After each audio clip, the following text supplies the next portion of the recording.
Okay, so over the last 12 years since I first became a student, I have learned loads of high income skills that have helped me personally make millions of dollars on the internet. While I was at university studying medicine, I started my own business helping people get into med school, and then I went on to start this YouTube channel, which led to me starting lots of other businesses. And now I'm in the ridiculously privileged position to be making life-changing amounts of money every year, and I have quite a good understanding of what skills I would recommend to my former self if he wanted to make that sort of money at some point. So in this video, I want to break down 5 high income skills with examples of other people who are literally doing this that you can hopefully use to get inspired to learn one of them yourself and make some money either while you're a student or further down the line. And if you happen to be new to the channel, then hello, my name is Ali. I'm a doctor turned entrepreneur, and I'm also the author of the New York Times bestselling book, Feel Good Productivity, which is about how to be more productive in a way that's actually enjoyable, meaningful, and sustainable. And I've been making videos on this channel for the last 7 years, documenting my journey from broke medical student to entrepreneur to author, and I've documented and shared all of the learnings and failures and experiences along the way. And so I'm hoping that you'll get some value out of this video, and if you're new to the channel, you might like to consider subscribing as well. Okay, so before we get into the specific skills, I want to zoom out a little bit and talk through how I would think about making money. Like, what's the philosophy of actually making money if, for example, you're a student and you want to actually make money someday? So here's kind of how I think about it. Let's say you are a student. This was, for example, me when I was a 19-year-old medical student.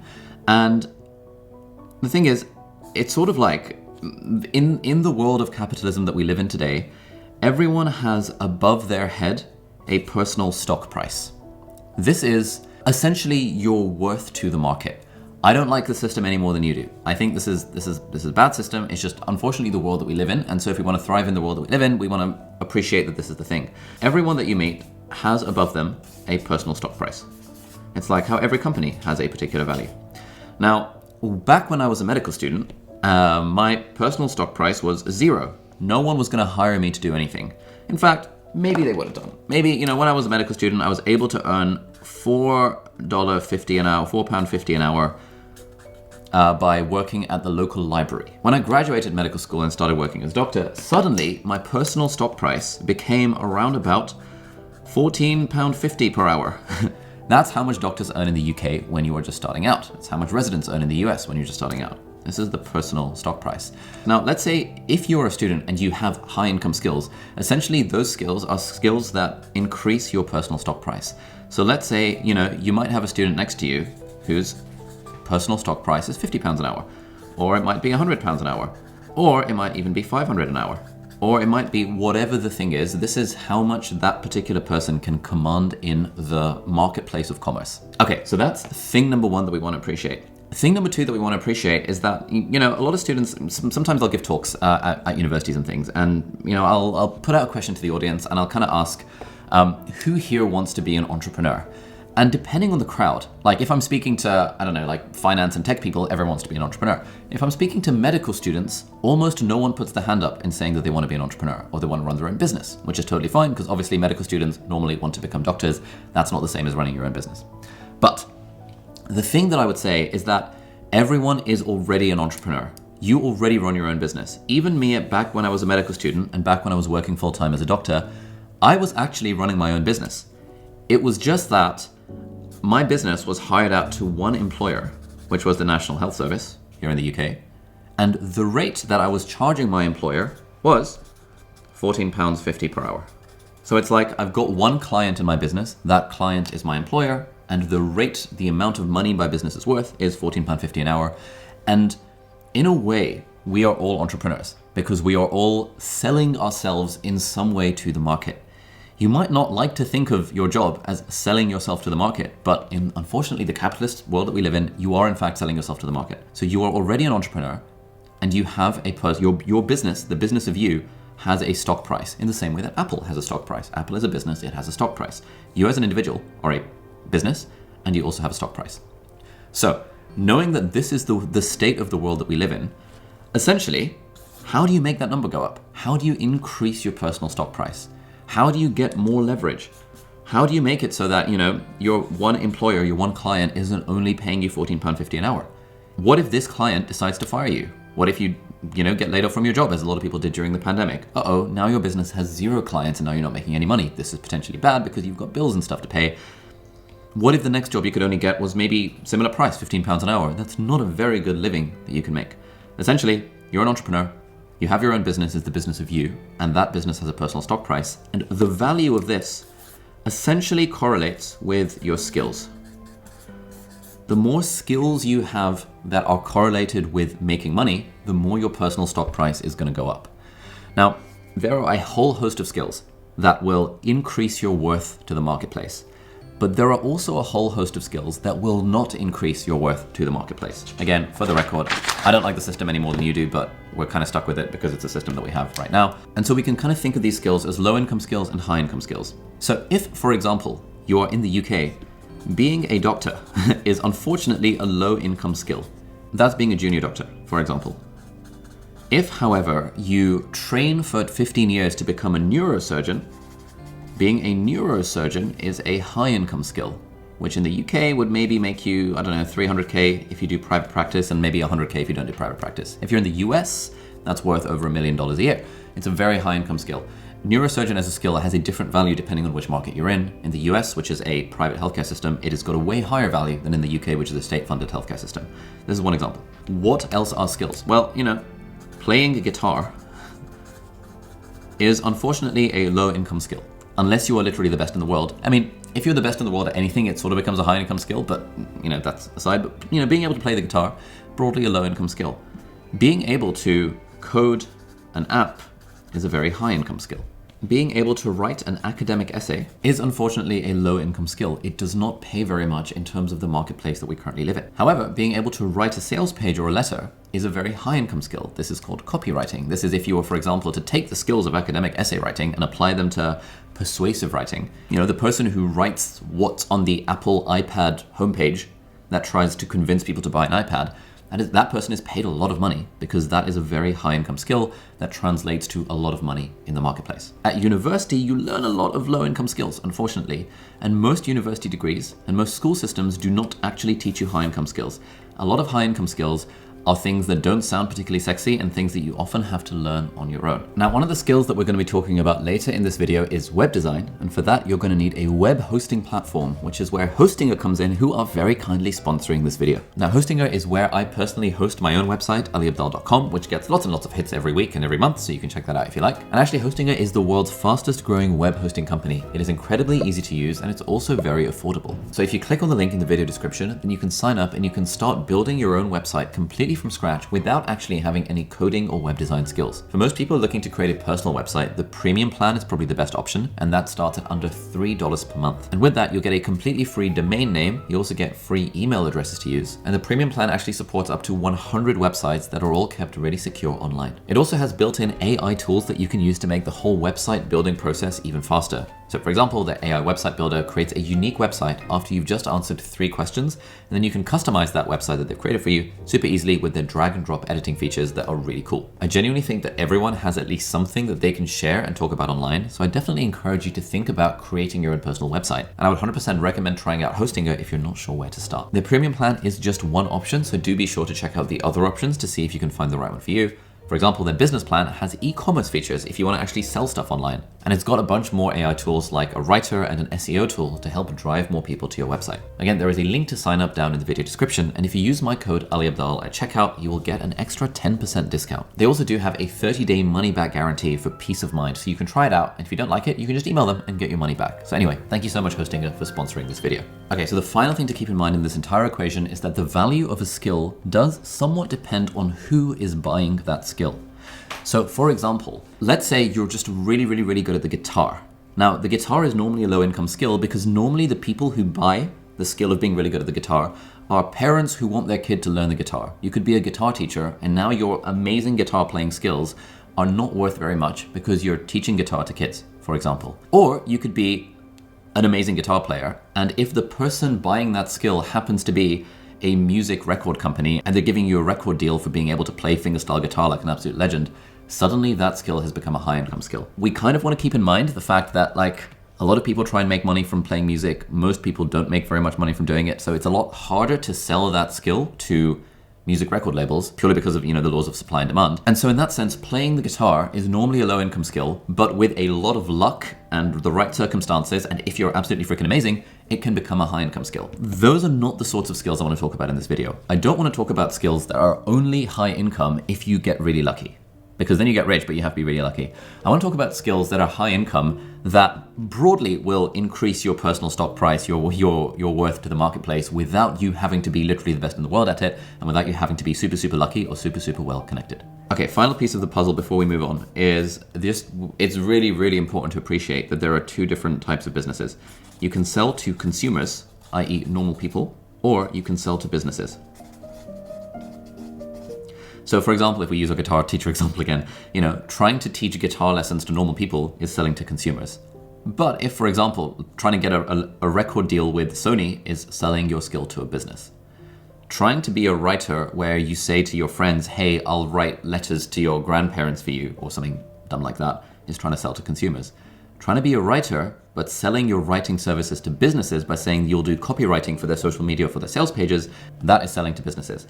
And generally, we do not want to be trying to sell to consumers. If there was just one thing that I could get into the minds of everyone trying to start businesses, is that it is so much easier to make money when you think about what is your worth, what are your skills that you can sell to a business, rather than what's the value of your skills to a normal person like you and your friends and stuff. So all of these high income skills we're going to be talking about are going to be trying to sell to businesses, because businesses have lots and lots of money to spend, and the way businesses value money is very, very different to how consumers value money.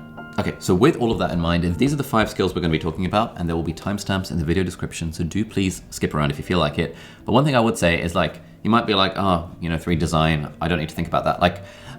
Throughout, as I talk about these different high income skills, I'm going to be sharing literal real life examples of people who have made money using these skills. And so even if right now you might be thinking, I suck at art, so I'll never be a designer, or I don't know, I hate the idea of learning to code. It's okay, but I would still recommend you potentially watch the video because A, it juices my watch time, but more importantly, by seeing the examples and seeing kind of how different people are actually making money, it just gives you a bit of a firmware update in your own mind. It helps you appreciate, oh, this is how you actually make money. This is how you increase your personal stock price. All right, so high income skill number 1 is being a software consultant for businesses. Now this sounds boring, but it's really not. This is super, super cool. Basically, businesses all use different software, and often businesses are run and manned by people who are way less tech savvy than you are as a student. You're a student, so you have grown up on the internet and you know how to use software, hopefully. For example, you might be familiar with the app Notion. I've made dozens of videos about Notion. You might be using Notion at school, you might know people who use Notion. Notion is an app that a lot of students will use for their personal life, but actually Notion is also an app that a lot of businesses, including mine, use to manage their business operations. And so, if you can get good at using that software, you can become a consultant where you help businesses, you train them in how to use the software. It sounds dumb. It sounds like surely you figured out Notion on your own and you didn't need to hire an expert to teach you how to use Notion. Obviously, because you're a kid and kids are more, have more initiative than people in their 30s, 40s, and 50s who broadly are the people who are working and running businesses. It sounds dumb, but actually businesses will hire a lot of consultants to teach them basic stuff that they could just teach themselves based on the internet. The reason they do that is because business owners don't have time. I am now a business owner. I know how to learn stuff on the internet. I could teach myself any skill I want to because I've been doing this shit for 15 years and I know how to use computers, and I could teach myself anything I want. But at this point in my life, it's just not worth my own time to teach myself the skill. I would pay $500 an hour to hire someone to teach the skill to me because my time is worth more than $500 an hour. And so you might think that businesses are being dumb, and some of them is they're not very tech savvy and they just sort of want some hand holding, and that's okay. But actually it's worth appreciating that a business will pay to learn something that you as an individual can absolutely just teach yourself. So I'm going to use an example of one of my own team members. Her name is Melina. She's currently our head of social media. And when Melina was at university, she basically just graduated. Melina, how old are you? I'm 23 now. Melina is 23 now, but when she was at university, she was working as a Notion consultant for businesses. And this is what her proposal to businesses would look like. So this is in Spanish because she was working with clients in South America. But you can see this is pretty nice. She's charging $300 for a 90-minute Zoom session teaching a company how to use Notion. She's charging $1,000 for 4 sessions, and she's even said 20% off. If you buy 4 sessions that are 90 minutes each, it's $800. That's a pretty high income skill. That's more money than fully qualified trained consultants in the UK who are doctors with 15 years of experience. And Melina was doing Notion consulting when she was like 18, 19 years old at university. I've just actually been informed that Melina was 21, 22 when she did this, but like the same kind of idea. You get it. Like there's really no difference between an 18-year-old and a 22-year-old. Don't tell anyone I said that. The other thing that's interesting about this proposal is look at the team spaces on the side. General, engineering, design, product, marketing, operations, HR, and legal. Melina has I guarantee you as a student, those are not the categories on your sidebar on the Notion page. It might be work and home and essays and assignments. But a business has engineering, design, product, marketing, operations, HR, and legal. And the fact that Melina has put those specific things in the sidebar of her little proposal means that she's really, really appealing to businesses. A normal person is not going to pay someone $800 for 4 sessions teaching them how to use Notion. But a business, I would pay that in an absolute heartbeat. I think it's an absolute steal. It's worth pointing out here that the way Melina learned Notion was not by taking classes on how to use Notion. It was by, unsurprisingly, watching YouTube videos. You're a student. You know how to learn shit by watching stuff on the internet. Melina learned how to use Notion by watching a few YouTube videos. She made her own Notion workspace. She got familiar with using the software and then realized, I've got this skill of using this piece of software. I know businesses use this skill. Great. Anytime businesses do anything, you know you can charge them quite a lot of money for teaching them how to do the thing or helping them improve the way that they already do the thing. Okay, so we've talked about Notion, but actually there's dozens and dozens, hundreds, thousands of other software that businesses use. Some of the software that we use is, for example, ConvertKit, HubSpot, we've dabbled with Asana, we use Help Scout, we use QuickBooks, we use Kajabi to host some of our courses, we use Webflow, we use Framer some of the time. There's so much software out there that businesses use. And if as a student, you can teach yourself to use that particular piece of software, you can then become a consultant for that software for businesses in your local area or businesses online. And a lot of this software, to be honest, is probably not things you're going to need as a student. HubSpot is a CRM. As a student, you probably don't even know what CRM means. It's basically a massive database that businesses use to keep all of their contacts. And so they can figure out, okay, this person is at this company and we need to sell to them in this way. So like you as an individual have no reason to learn how to use HubSpot. But if you do, and you get good at it because it's not hard and there's like loads of tutorials on the internet and stuff, you can then become a HubSpot consultant for businesses. The other really nice thing about this, and which is why it's such a high income skill, is that by doing consulting for businesses, you actually learn so much. You're basically creating your own business where you're doing consulting for other businesses. So you learn how to price your services, you learn how to sell them, you learn how to persuade someone over a Zoom call or over the phone or over an in-person meeting to part with their money to give you the services. You learn how to fulfill on that particular order. You learn the language of business. You learn how to speak to entrepreneurs. You learn how to speak in terms of return on investment. None of this is stuff that they will teach you at university. Even if you do an MBA, I have lots of friends who've done MBAs, they don't learn this stuff either. You only learn this stuff by doing it, which is why when you're a student and you try and become a software consultant for other businesses, I guarantee it will be one of the highest income skills you could possibly learn. Oh, and by the way, if you're enjoying this video, you might like to check out Sunday Snippets, which is my completely free email newsletter, where every Sunday I send a little email sharing some of the stuff that I'm learning in real time along this entrepreneurial journey. I share insights from the books that I've read or conversations I've had with other entrepreneurs. So if you're interested in this making money stuff, I think you'll really get a lot of value from this newsletter. You can check it out, aliabdaal.com/Sunday, or there'll be a link down below. Completely free, and you can unsubscribe whenever you feel like it. All right, next high income skill we've got is writing. This is copywriting and ghostwriting. Copywriting is writing that's done with the intent to persuade. So for example, copywriting an email that a brand or a business might use to sell $10,000 worth of their products. Copywriting their Black Friday promotional email campaign. Copywriting the page where they sell the iPad, or copywriting, in my case, the page where we sell our online courses. The difference between a good copywritten sales page and a bad copywritten sales page might just be a few percentage points of conversion. So, okay, I'm gonna dive into another sort of business class here. Essentially, let's say you've got a website. This is the website, and let's say at the bottom of the website there is a buy now button, and then the website has stuff on it. Maybe there's some pictures and stuff. So let's use the example of my own course, Part-Time YouTuber Academy, where that button is for, I think, $997. Obviously, it has to end in a 7 because, whatever. So anytime someone goes through this page and clicks buy, I am earning, or my business is earning, $997. Now, the conversion rate on our sales page is currently 0.5% or something like that. That means of every 200 people that visit, we get 1 sale. Great. So every time 200 people visit the thing, on average, 0.5% will convert, i.e. will buy the 997 product.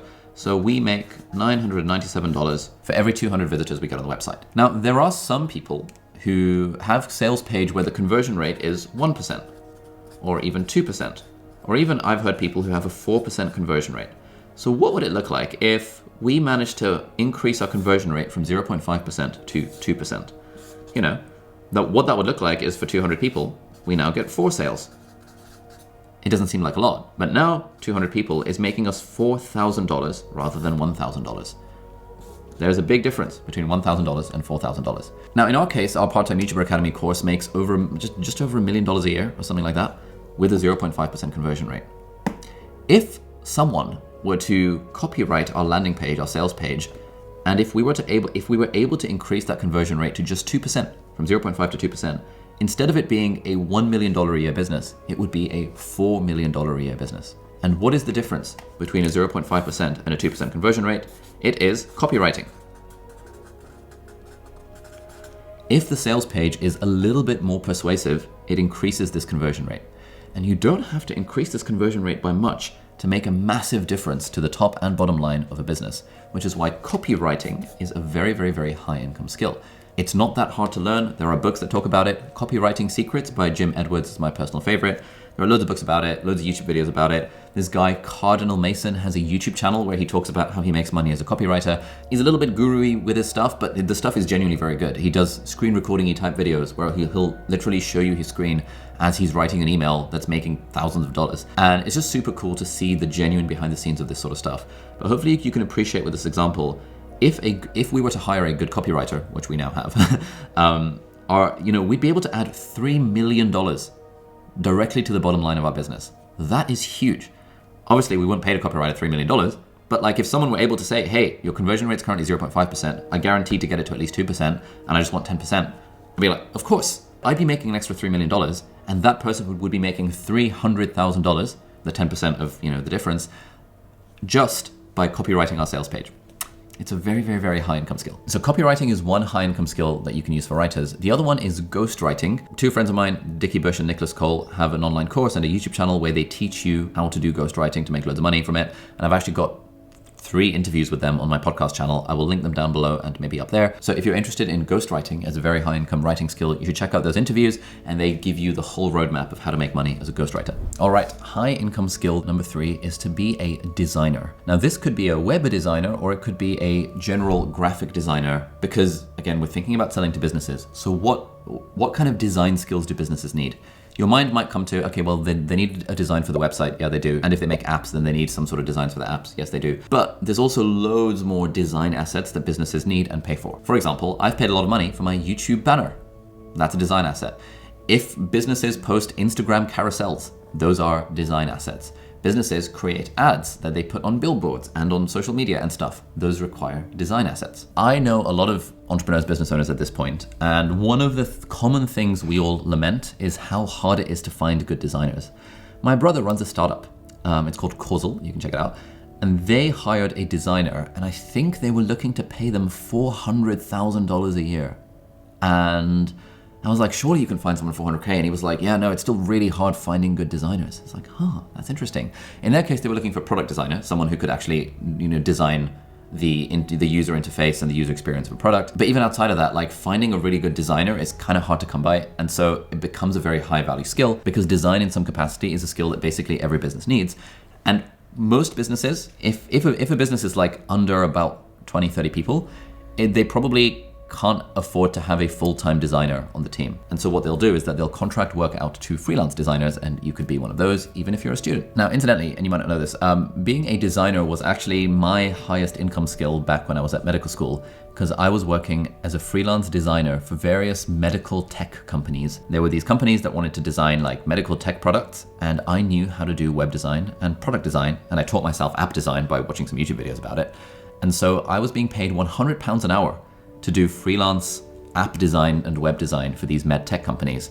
And I targeted med tech companies because I was a medical student. So who do you think they'd want to work with more? Would they want to work with a random designer that doesn't know anything about medicine? Or would they hire someone who's literally a medical student who understands medical stuff and is also a designer on the side? They'd probably go with a person who has a little bit of industry experience. And so it was fairly easy for me to get those gigs. Had I tried to email Apple and say, hey, let me be a designer for you guys, obviously they wouldn't even reply to me. But I wasn't trying to target the Apples of the world, because that would just be dumb. I was targeting is a weird way to say it, but I was reaching out to people I knew through my network and doctors in my hospital and stuff, when I would find that they were working on some sort of med tech product, which often, well, not often, but like quite a lot of them were. Now, if you're looking for resources to how to learn design as a skill, I would recommend the YouTube channel for Abby Connick. She is a full-time graphic and brand designer. She didn't go to university. She taught herself the skills. She was working at this resort company for 4 years and she got lots of experience, built a portfolio, and now she does YouTube videos and stuff where she teaches people how to become designers. So if you're interested in that, if you feel like you have a reasonable aesthetic sense and you might want to learn how to use Figma and Canva and Photoshop and stuff, those are very, very high income skills, provided you're selling them to the right business. All right, high income skill number 4 is being a website builder. Now, this didn't used to be a high income skill. Back in like 2008, 2009, when I first started dabbling with web design, being a web designer or a web developer was actually a fairly low income skill. Probably I was targeting the wrong clients because as I think about it, I was dumb and I was advertising myself on freelance websites, which means I was finding people and businesses who were trying to get people for like $5, $10. And so I was charging $5, $10 for website design. That's not how I would go about it if I was a little bit more intelligent. Being a web designer, again, what does every business need? Every business needs a website. So it's similar to the graphic design stuff, but being a web designer and a developer, if you can do both of those things, you are a bit of a unicorn, a bit of a diamond in the rough. Now, if you've seen my videos before, you might have heard me mention a guy who is now a friend of mine. His name is Henry. Henry taught himself web design a couple of years ago in about 6 months and decided to go all in on being a Webflow designer and a developer. Webflow is an app, an online software thing that lets you build websites. It's like way more involved than something like Squarespace, but there's loads of tutorials on how to use Webflow. Another example of a good tool is Framer. If you are a very good Framer designer, you can probably make loads of money. And you can, of course, host your website on Hostinger, as I mentioned earlier. So Henry taught himself web design by basically following YouTube tutorials and tinkering around for about 6 months. And then he was able to charge thousands to tens of thousands of dollars to businesses to design websites for them. Henry is also very good. So he designed the website for my book, feelgoodproductivity.com. And I think we paid him $15,000 for that, pretty high income skill. He's also designed some of the sales pages for our productivity lab. Again, I think we paid him $10,000 for that. Sounds like a lot, but as a business that's doing multiple 7 figures a year in revenue and profit, to me, 10 grand is nothing, 15 grand is nothing. The fact, if we can get extra sales of the book and it only costs 15 grand, it's like, wow, what a bargain. If we can boost our conversion rate for a productivity lab sales page by just a few percentage points or whatever, or even a few decimals of a percentage point, 15 grand, 10 grand is absolutely nothing. This is the sort of mindset that businesses are in if you target the right sort of business. Yes, if you target your local coffee shop that's making no money, it's a different sort of equation. But if you're targeting businesses that are sort of the $1 to $10 to $20 million a year range, again, it might seem like a lot, but there are actually quite a lot of businesses that are in that category. If you target those sorts of businesses, then again, web design becomes a very high income skill. All right, the 5th high income skill that we're going to talk about is coding. If you're watching this and you're not a massive nerd, you might be thinking, oh, coding. People have talked about it. I don't want to learn to code. It's hard. I'm not mathematically inclined. It's like, okay, but like there are a lot of people who are not nerds who are good at coding. Coding is actually surprisingly accessible as a skill to learn. There are loads of completely free YouTube tutorials that teach you the basics of learning how to code. The fact that you can use AI tools like GitHub Copilot and ChatGPT and stuff to help you out while you're coding is also phenomenally game-changing. US-based tech companies are paying like $400,000 starting salaries for coders, which is insane. Depending on levels of experience, all that kind of stuff. Everyone I know who taught themselves coding and got a job in that field is earning at least 6 figures a year, basically straight out of university, because there's always a demand for good coders out there. But you also don't have to use coding as a skill that you can sell to other businesses. You can use coding as a skill to create your own products as well. Now, the example I want to give here is a friend of mine, Sahel. Sahel learned how to code by essentially teaching himself, and he built a product called Firecut, which is like an AI tool that helps video editors. He's a friend of mine, so we sort of partnered on it, and I drove some traffic to the thing. But from quitting his day job a few months ago, well, I think like 9 months ago, last time I checked, he was earning $35,000 a month from the software that he built himself. It's hard to overstate just how amazing coding as a skill is, because now whenever you have an idea for anything that involves a computer or a phone or the internet, which is basically almost every sensible business idea these days, as soon as you have that idea, if you know how to code, you can see the process of what it would take to actually build it. And anyone can build any kind of app, any kind of website. You've got AI to help you. You can charge money for it. You could be a 13-year-old kid in Pakistan. You could learn how to code. You could build some sort of app. And if that app is good and you find a way to get leads and traffic to the app, you could literally make thousands, if not tens of thousands, if not hundreds of thousands of dollars a month by just the fact that you've built this tool which people enjoy using. Now, a great resource for this is the website Indie Hackers. I was big into coding back in the day before I switched to this YouTube entrepreneur life. I read every single blog post on their website. The whole idea behind Indie Hackers is that they're interviewing individuals who basically coded cool shit from their bedrooms and then used that to make stupid amounts of money. It's insane, it's super inspiring. And the more of these stories you read and listen to, the more you realize, oh, actually, this is not so bad. I could probably teach myself this thing, and then you can start having ideas for different cool stuff that you can build. All right, so if you've gotten to this point in the video, then there is a pretty high chance that you are on the path to financial freedom, where you would love to live a life where you can basically do what you want without having to worry about money. And if you're interested, I've got a video over here, which is my honest advice for someone who's seeking financial freedom. So check that out if you like. Thank you very much for watching, and I'll see you next time.